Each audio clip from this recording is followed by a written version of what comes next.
রাগে ফুঁসতে ফুঁসতে কল কেটে দিয়েছে মেঘ আর ভাবছে আজকাল সান্ত্বনা নিতে চাইলেও মানুষ মজা নেয়। যদিও বন্যার হাসির কারণটা খুবই স্বাভাবিক। মেঘকে বরাবরই চোখে চোখে রেখেছে তানভীর সহ বাড়ির সকলে। 6 থেকে 10 পর্যন্ত পড়েছে গার্লস স্কুলে, তারপর গার্লস কলেজ। আহারে জীবন, ধু ধু মরুভূমির মতো। কোথাও কেউ নেই। স্কুল কলেজের সামনেই বাসার গাড়ি থাকতো, বাসা টু স্কুল, স্কুল টু বাসা। কোনো ছেলে না দেখলে ক্রাশ কিভাবে খাবে? বোধ শক্তি হওয়ার পর মেঘ মনে হয় 2-3টা বিয়ে খেয়েছে কাজিনদের, যাকে বলে নামের বিয়ে খাওয়া। তানভীরের ভয়ে বিয়ে বাড়ির এক কোণে বসে থাকতো মেঘ। ভাইয়ের কড়া শাসন ছিল, ঘর থেকে বের হতে পারবি না, বরযাত্রী আসলে তো আরও না, ঘরের ভিতরেই তার জন্য খাবার পাঠানো হতো।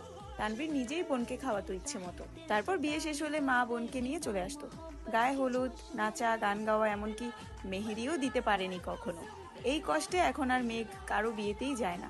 এতে তানভীর মনে হয় হাফ ছেড়ে বেঁচেছে।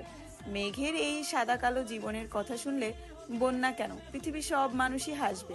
জীবনটা তার তেজপাতা হয়ে গেছে। মাঝে মাঝে ভাবে এই বাড়িতে জন্মানোটা কি খুব দরকার ছিল। কয়েকবার বন্যা কল ব্যাক করেছে। নিজের জীবনের হতাশার জন্য মেঘ আর কল রিসিভই করেনি। বান্ধবীকে রাগ দেখিয়ে কি হবে? জীবন যেখানে যেমন তা মানতেই হবে। মেঘের বেস্ট ফ্রেন্ড হওয়ার খেসারত দিতে হচ্ছে বন্যাকেও। মেঘের সাথে সাথে বন্যাকেও চোখে চোখে তানভীর রাখে। কথায় আছে সঙ্গ দোষে লোহা ভাসে। সঙ্গ খারাপ হলে মেঘও খারাপ হবে।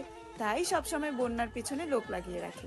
শুধু বন্যাই না, আরো 2জন বান্ধবী আছে মেঘের, একজন পাখি আর একজন মায়া। ওদেরকেও নজরে রাখে তানভীর।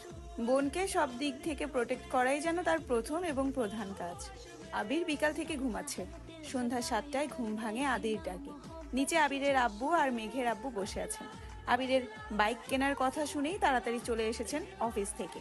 আবির ঘুম থেকে উঠে চোখে মুখে পানি দিয়ে টাওয়াল দিয়ে কোনো রকমে মুখটা মুছে তৎক্ষণাৎ রুম থেকে বের হয়। সে তার বাবাকে খুব ভালো করে চিনে।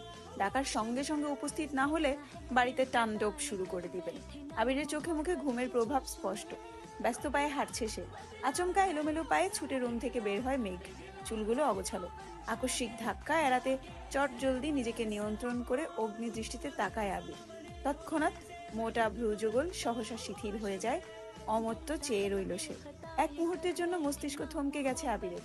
দৃষ্টি তার প্রখর। আচমকা হাঁটা থামাতে শ্বাস ভারী হয়ে আবিরের। কালো জামা পরহিতা এক ললনার দিকে দৃষ্টি পড়ে। আপাদমস্তক দেখলো একবার। কালো জামাতে যাকে অপ্সরার ন্যায় লাগছে। এলোমেলো চুলগুলো তার কোমর ছাড়িয়েছে। চুল দেখে মনে হয় জীবনানন্দ দাশের বনলতাকে উদ্দেশ্য করে লেখা। চুল তার কবেকার অন্ধকার বিদিশার নিশা। দ্রুত গতি থামাতে গিয়ে মেঘের ছোট্ট দেহ কম্পিত হয়। দৃষ্টি পড়ে 6 ফুট লম্বা মানুষটার বুকে।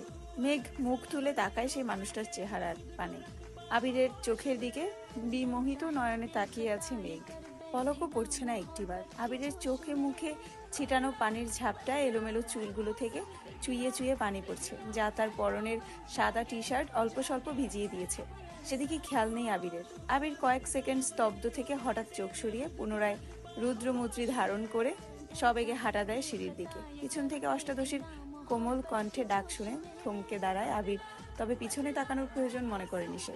মেঘ ভয়ার্ত কণ্ঠে বলে, থ্যাংক ইউ আবির ভাই। আবির শুনলো কি না কে জানে।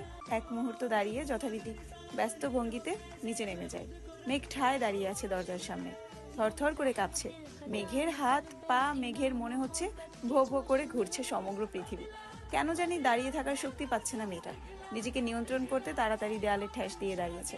এতগুলো বছর পর আবিরের চোখে চোখ রেখে মেঘ ভেতরটা ভয়ে আঁতকে উঠে বারবার। অন্তরাত্মা শুকিয়ে যাচ্ছে মেঘের। সোফায় বসে আছেন 2 ভাই। বাড়ির মহিলারা রান্নাঘরে কাজে ব্যস্ত থাকলেও নজর তাদের এদিকে। কি হবে কে জানে। আলী আহমদ খান নিজের গাম্ভীর্যতা বজায় রেখে এক প্রকার হুঙ্কার দিয়ে প্রশ্ন করলেন, তুমি নাকি বাইক কিনেছো? এই কথায় হুঁশ ফিরে অষ্টাদশীর।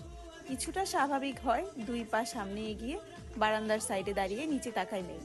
নিচে সোফায় বসা আব্বু আর বড় আব্বু। তাদের থেকে কিছুটা দূরে 2 হাত ভাঁজ করে শটান হয়ে দাঁড়িয়ে আছে আবির। জি, ভাবলেশহীনভাবে উত্তর দেয় আবির। কিন্তু কেন? পুনরায় হুঙ্কার দেন তার আব্বু। আমার বাইক কেনার ইচ্ছে ছিল, তাই কিনেছি। তুমি জানো না এই বাড়িতে বাইক কেনা বা চালানো নিষেধ? এবারের প্রশ্নটা চাচু মোজামেল খান করেছে। হ্যাঁ জানি, 20 থেকে 30 বছর আগে কি ঘটে গেছে তা নিয়ে আতঙ্কে থাকার কোনো মানে হয় না। যদি কপালে খারাপ কিছু লেখা থাকে তাহলে সেটা 7 সমুদ্র পাড়ি দিয়ে হলেও আসবেই। সেটা আমি ঘরে বসে থাকলেও হবে, আর গাড়িতে চলাচল করলেও হবে। তোমরা দুই ভাই কি নিজেদের মর্জি মতোই চলবে? আলী আকবর খান রাগান্বিত স্বরে প্রশ্ন করলেন। বাইক কিনা যদি নিজের ইচ্ছা মতো চলা হয় তাহলে আমি দুঃখিত আব্বু। এই ব্যাপারে আমি নিজের মনের কথাই শুনবো। আমাদের নিজস্ব 3টা গাড়ি আছে, এত গাড়ি কেন কিনলাম? তোমাদের জন্যই তো। মোজাম্মেল খান কোমল স্বরে বললেন। গাড়িতে চলাচল আপনাদের ইচ্ছে, তাই আপনারা গাড়ি কিনেছেন। আমার গাড়িতে চলাচল করতে ভালো লাগে না, তাই আমি বাইক কিনেছি। এটা নিয়ে এত কথা বাড়ানোর কি আছে চাচ্চু? তোমাদের বাইক সম্পর্কিত জেরা শেষ হলে আমার তোমাদেরকে একটা গুরুত্বপূর্ণ কথা বলার আছে। আবির আব্বুর দিকে তাকিয়ে কথাগুলো বলল। এতক্ষণ বাড়ির মহিলারা রান্নাঘরে থাকলেও এবার আর থাকতে পারলেন না। এক ছুটে সবাই ড্রয়িং রুমে চলে এসেছেন। মেঘ তীক্ষ্ণ দৃষ্টিতে তাকিয়ে আছে আবিরের দিকে। এই বাড়িতে এত বছরে কাউকে গলা উঁচিয়ে মুখের উপর কথা বলতে শোনেনি সে।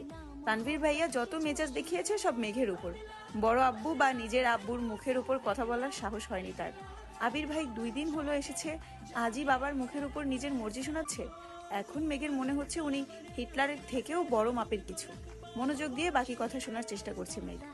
আবির বলছে, আব্বু চাচ্চু, আমি অনেকদিন যাবৎ চিন্তা ভাবনা করেছি নিজে একটা কোম্পানি শুরু করব।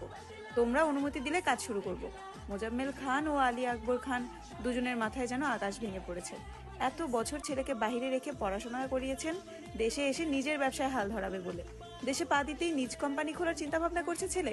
মোজাম্মেল খান চিন্তিত কণ্ঠে বললেন, আমরা তো ভেবেছিলাম তুমি পারিবারিক ব্যবসাকে এগিয়ে নিয়ে যাবে। আবির কিছু বলার আগে আলী আকবর খান বলে উঠলেন, ঠিক আছে, তুমি পড়াশোনা করে এসেছো, তোমার নিজস্ব মতামতের গুরুত্ব আমরা অবশ্যই দিব। তোমার নতুন কোম্পানি নিয়ে আমাদের কোনো আপত্তি নেই, তবে আমার একটা শর্ত আছে। তুমি আমাদের কোম্পানির সিইও হবে। আগামীকাল শুক্রবার অফিস ছুটি, তাই তুমি শনিবারে অফিসে যাবে। তোমাকে অফিসিয়ালি সিইও পদ দেওয়া হবে। তারপর তুমি আমাদের অফিস সামলে যদি নতুন কোম্পানি শুরু করে প্রতিষ্ঠিত হতে পারো, তাতে আমাদের কোনো আপত্তি নেই। বেস্ট অফ লাক মাই বয়। আবির যেন আগে থেকেই জানতো এরকম কিছু হবে, তাই তার মধ্যে কোনো পরিবর্তন দেখা গেল না। এতটুকু বলে সোফা থেকে উঠে রুমের দিকে হাঁটা শুরু করলেন আবিরের আব্বু। কয়েক কদম এগিয়ে আবার দাঁড়িয়ে আবিরের দিকে তাকিয়ে রুদ্ধ কণ্ঠে বললেন, আমরা কোম্পানি সামলানোর জন্য সারা জীবন থাকবো না, তোমাদেরকেই দায়িত্ব নিতে হবে। তুমি না পারলে তোমার প্রাণপ্রিয় ভাই তানবীরকে বলো রাজনীতি ছেড়ে ব্যবসায় আসতে, তারপর তুমি তোমার মতো নিজে কোম্পানি খুলতে থাকো। আবির চোয়াল শক্ত করে বাবার দিকে তাকিয়ে বলে উঠল, তানবীর রাজনীতিই করবে, ওর মাথায় ব্যবসা ঢুকানোর কোনো দরকার নেই। শনিবারেই অফিসে আসবো আমি একাই সব সামলাতে পারবো। তোমরা দয়া করে তানবীরকে মুক্তি দাও।